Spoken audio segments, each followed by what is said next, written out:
Ја исполнили по четврт век Охридскиот рамковен договор мисијат, 25 години по подпишувањето во Охрид, обвинувања, фалби, злоупотреби и барање за негово надградување и проширување од политичките актери во државата. Оние пак кои директно беа дел од тие мачни преговори за телевизија 24 сведочат дека по 25 години останале низа прашања кои треба да се додефинираат. Аналитичарот и поранешен министер, функционер и пратеник во првиот парламентарен состав во разговор за телевизија 24 коментира дека договорот ја исполнил својата мировна мисија, но дел од другите суштински прашања се уште остануваат не во целост дефинирање. Мислам дека Охридскиот рамковен договор го положи тестот на времето.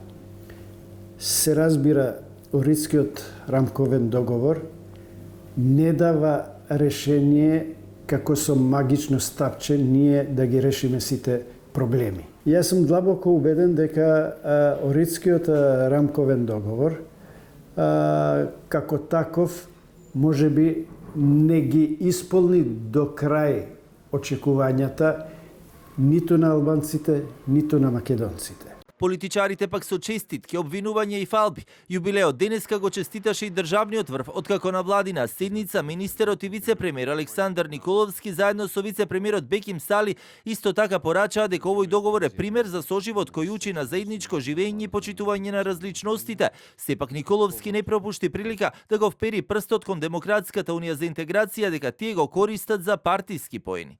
Имаше и поединци и цели политички структури и цели политички партии кои што за среќа не се дел од оваа влада, кои што договорот го злоупотребуваа за своји лични интереси.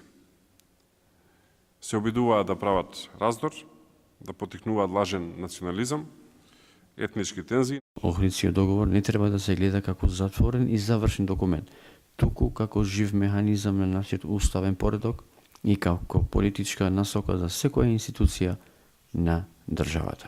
Од Струга пак шефицата на државата Гордана Силјановска-Давкова порача дека токму ова е градот кој е елоквентен пример за почитување на различностите и вистинско спроведување и во пракса на Охридскиот рамковен договор.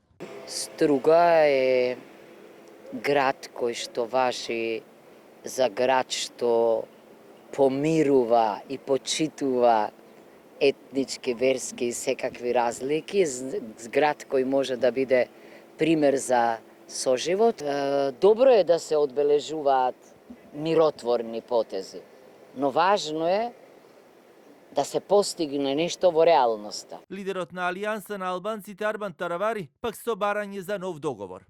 Како е можно, иако помина четврт век од неговото подпишување, албанците во многу случаи се уште да бидат запоставени и третирани како проблем. Тоа се прашања што можеби бараат нов договор за подобра иднина на нашата држава. Охридскиот рамковен договор беше потпишан на 13 август 2001 по конфликтот во претседателската резиденција наводно на тогашниот претседател на државата Борис Трајковски и тогашниот премиер Љупчо Ѓоргиевски, но и лидерите на СДСМ Бранко Црвенковски, на ПДП Имер Имери и на ДПА Арбен Џафери.